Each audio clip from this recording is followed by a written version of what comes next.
Hey guys, welcome back to my YouTube channel. I hope आप सभी ठीक होंगे। सो गाइस, आज हम देखने वाले हैं BSc second year botany paper 1 का इंपॉर्टेंट क्वेश्चन। इससे पहले मैंने बॉटनी पेपर 2 का इंपॉर्टेंट क्वेश्चन बता दिया है। अगर नहीं देखे हैं तो फिर चैनल एक बार विजिट कीजिएगा। वहाँ पे वीडियो अपलोड है, आप लोग जा कर के देख सकते हैं। तो फिर आज जो है हम लोग देखने वाले हैं बॉटनी पेपर 1 का इंपॉर्टेंट क्वेश्चन। तो फिर चलिए फर्स्ट यूनिट से इंपॉर्टेंट क्वेश्चन देख लेते हैं। वीडियो में आगे बढ़ने से पहले जितने भी ऑफलाइन एग्ज़ाम हुए हैं ना, कोरोना के बाद जितने भी ऑफलाइन एग्ज़ाम हुए हैं उनके क्वेश्चन पेपर आपके हाथ में होने चाहिए। वह और उसमें जितने भी क्वेश्चन हैं वो आपको याद होने चाहिए। वहाँ से भी क्वेश्चन आ सकता है, ठीक है। जितने इंपॉर्टेंट क्वेश्चन मैं बता रहा हूँ उसको तो आपको करना ही है। उसके अलावा जो प्रीवियस ईयर क्वेश्चन हैं उनको भी जो है आपको कंठस्थ याद करना है। वहाँ से भी क्वेश्चन आएंगे, मतलब आएंगे। तो फिर चलिए फर्स्ट यूनिट से इंपॉर्टेंट क्वेश्चन देख लेते हैं। वानस्पतिक नामकरण की अंतर्राष्ट्रीय संहिता क्या है? इसके प्रमुख सिद्धांतों को उदाहरण सहित समझाइए। तो फिर जितने भी सिद्धांत है गाइस उसको जो है आपको याद करना है। संक्षिप्त टिप्पणी लिखे करके जो क्वेश्चन बनते हैं उनमें जो है अलग अलग सिद्धांतों को दिया जा सकता है। इसके अलावा इसको जो है ICBN करके भी पूछा जाता है, ठीक है। संक्षिप्त टिप्पणी लिखिए ICBN पर संक्षिप्त टिप्पणी लिखिए, ऐसे करके भी क्वेश्चन आता है। फिर है आवृतबीजी पौधों की उत्पत्ति एवं विकास से संबंधित विभिन्न वादों का वर्णन कीजिए, मोस्ट इंपॉर्टेंट क्वेश्चन। फिर है बेंथम एवं हुकर द्वारा दिए गए पुष्पीय पौधों के वर्गीकरण की संक्षिप्त रूपरेखा देते हुए इस पद्धति के गुण एवं दोष लिखे। ये भी क्वेश्चन बहुत ही इंपॉर्टेंट है। फिर है फोर्थ क्वेश्चन, संक्षिप्त टिप्पणी लिखिए करके, है ना। द्विनामकरण पद्धति क्या है? वानस्पतिक उद्यान, बोटेनिकल गार्डन, वर्गीकी कुंजियाँ, हर्बेरियम टेक्निक, वर्गीकी में कोशिका विज्ञान का योगदान, पादप रसायन और टैक्सोमेट्रिक्स। तो फिर इनमें से कुछ टॉपिक जो आप लोग पहले से पढ़ते आ रहे हो 11th-12th से, तो फिर उनको जो है आपको अच्छे से करना है। उसके अलावा जो आप नहीं पढ़े हो उनको जो है आपको अच्छे से ध्यान देना है। अब चलिए बढ़ते हैं आगे। आगे बढ़ने से पहले जितने भी सरल क्वेश्चन हैं उनको जो आपको याद करना है, मतलब करना ही है ना। हो सकता है वही क्वेश्चन आ जाए, तो फिर आप जो है उसको अच्छे से एक्सप्लेन कर सकते हो।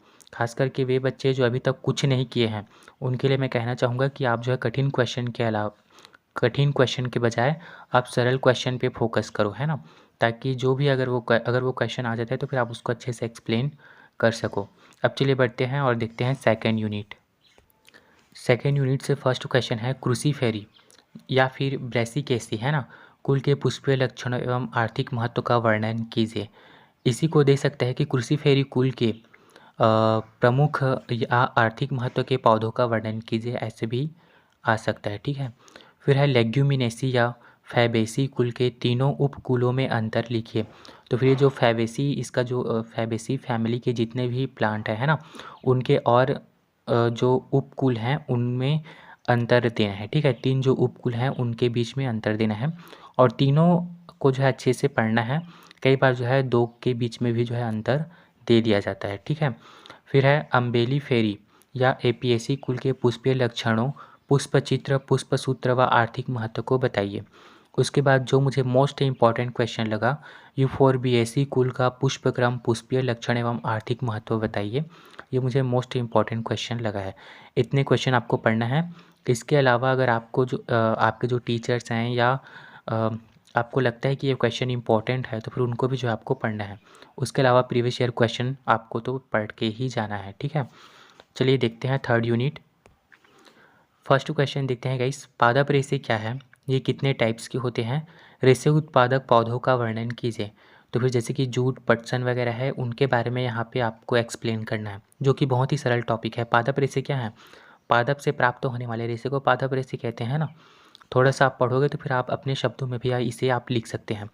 फिर काष्ठ क्या है? इसके प्रकार, उत्तम कोटि के काष्ठ लकड़ी प्रदान करने वाले पौधों के नाम लिखे। तो फिर 2 नाम मैंने लिखा है, साल और सागौन। हमारे छत्तीसगढ़ की बात करें तो फिर साल सागौन को जो है साल सागौन के जो काष्ठ होते हैं ना, जो लकड़ी होते हैं उनको उच्च कोटि की लकड़ी मानी जाती है, ठीक है। फिर है थर्ड क्वेश्चन, छत्तीसगढ़ की 5 प्रमुख औषधीय पौधों का वर्णन कीजिए। तो फिर मैंने यहाँ 5 के बजाय बहुत सारे पौधों का वर्णन आपको करने के लिए कहा है, जैसे कि कालमेघ है, अश्वगंधा है, गिलोय है, ब्राह्मी है, तुलसी, हल्दी, घृतकुमारी। इसको जो है ये जो नाम है ना, ये जो प्लांट्स हैं इनको आप प्रैक्टिकल में भी लिखोगे तो फिर उससे अच्छा है कि आप अच्छे से इसको पढ़ें, है ना, ताकि आप जो है इसको एग्ज़ाम में भी लिख सकें। इसके अलावा भी बहुत सारे हैं, जैसे कि हर्रा बहरा, अगर हम छत्तीसगढ़ की बात करें तो फिर उनको भी जो है आपको याद करना है। ये जो इसमें से कुछ जो नाम हैं वो एग्ज़ाम में आए थे, इस वजह से मैंने इसको यहाँ पे लिखा है। इसके अलावा भी जो लगता है आपको इम्पोर्टेंट, उसको भी जो है आपको पढ़ना है। और ये हल्दी वगैरह तो ये प्रैक्टिकल में भी आता है, प्रैक्टिकल एग्ज़ाम होगा उसमें भी आपको ये सारा कुछ देखने को मिलेगा। अब चलिए बढ़ते हैं आगे। फिर क्वेश्चन 4 है गाइस, पेय पदार्थ क्या है? ये कितने टाइप्स के होते हैं? प्रमुख पेय पदार्थ उत्पादक पौधों का वर्णन कीजिए। तो फिर पेय पदार्थ जिनको हम पीते हैं, है ना? तो फिर वे पौधे हैं चाय, कॉफ़ी, है ना? तो फिर इनके बारे में आपको एक्सप्लेन करना है। इनका बॉटेनिकल नेम, है ना? इनके क्या कैरेक्टर हैं, मतलब सिम्पटम्स वगैरह सारा कुछ आपको लिखना है। फिर है बायोडीज़ल क्या है? उत्पादन की विधि, इसके लाभ एवं हानि का वर्णन कीजिए। फिर है रबर पर संक्षिप्त टिप्पणी लिखिए। यूनिट 3 जो है गाइस बहुत ही सरल यूनिट है ना? यहाँ से जो है एक भी क्वेश्चन आपसे नहीं छूटना चाहिए। तो फिर इस यूनिट को जो है आपको अच्छे से पढ़ना है, ठीक है?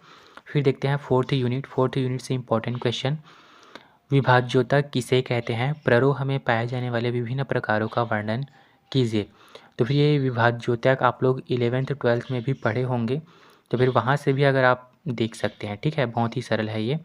फिर है प्ररोहाग्र के संरचनात्मक संगठन एवं उसके विभेदन से संबंधित सिद्धांतों का वर्णन कीजिए। फिर है मूल आग्र या मूलाग्र की संरचना तथा उसके संगठन के विभिन्न सिद्धांतों का वर्णन कीजिए। मूलाग्र की जो संरचना है उनके बारे में आपको बताना है, ठीक है? फिर है द्विबीजपत्री तने की आंतरिक संरचना का नामांकित चित्र बनाइए। फिर है द्वितीयक वृद्धि क्या है, जो कि बहुत ही इम्पॉर्टेंट है। इसको जो है कार्य कैम्बियम करके भी जो है कई बार एग्जाम में आता है, और इसको जो आप लोग 11th 12th में भी पढ़े हैं, ठीक है? अब चलिए बढ़ते हैं आगे। फिर यूनिट 4th से है गाइस, परिचर्म क्या है? ये भी इम्पॉर्टेंट है ना? अब देखते हैं 5 यूनिट, बीजांड की संरचना का वर्णन कीजिए। ये भी आप लोग पहले से पढ़ते आ रहे हो। फिर है परागण से आप क्या समझते हैं? प्रकार एवं महत्व बताइए। परागण के कितने प्रकार हैं वो आपको बताना है। फिर है भ्रूणपोष क्या है? इसके प्रकारों का वर्णन कीजिए। फिर है द्विक निषेचन एवं त्रिसंलयन, ठीक है? संक्षिप्त टिप्पणी करके क्वेश्चन है, द्विक निषेचन एवं त्रिसंलयन। फिर है स्व अनिषेच्यता। फिर है टैपिटम। फिर है भ्रूणपोष। फिर है क्वेश्चन 5, अनिषेक फलन क्या है? प्रकार, महत्व, हानियाँ लिखिए। फिर संक्षिप्त टिप्पणी लिखिए करके है परागकोश और बहुभ्रूणीयता। तो फिर ये जो यूनिट 5 है ये बहुत ही सरल यूनिट है ना? या अगर यहाँ से अगर आपका क्वेश्चन छूटा है तो फिर आप जान लो कि आप कैसे बच्चे हो, है ना? और बहुत ही सरल यूनिट है, यूनिट 3 और यूनिट 5 है ना? तो फिर इसको जो है आप लोग अच्छे से पढ़ेंगे। और वे बच्चे जो अभी तक कुछ नहीं किए हैं उनको मैं कहूँगा कि सरल टॉपिक आप पढ़िए, ताकि आप जो अच्छे से एग्ज़ाम में परफॉर्म कर पाएँ, है ना? तो फिर चलिए गाइस, आई होप ये वीडियो आप लोग के लिए हेल्पफुल हुआ है। अगर हुआ है तो फिर प्लीज़ वीडियो को लाइक करेंगे, चैनल को सब्सक्राइब करेंगे, दोस्तों में भी शेयर करेंगे ताकि उनको भी फ़ायदा हो। और प्रीवियस ईयर क्वेश्चन आप लोग सॉल्व कीजिए, वहाँ से क्वेश्चन आएंगे, मतलब आएंगे, है ना? 2023-24 जितने भी ऑफलाइन एग्ज़ाम हुआ है कोरोना के बाद, वो सारे क्वेश्चन जो है आपके पास होने चाहिए और वहाँ से क्वेश्चन आएगा। तो फिर चलिए गाइस, थैंक यू।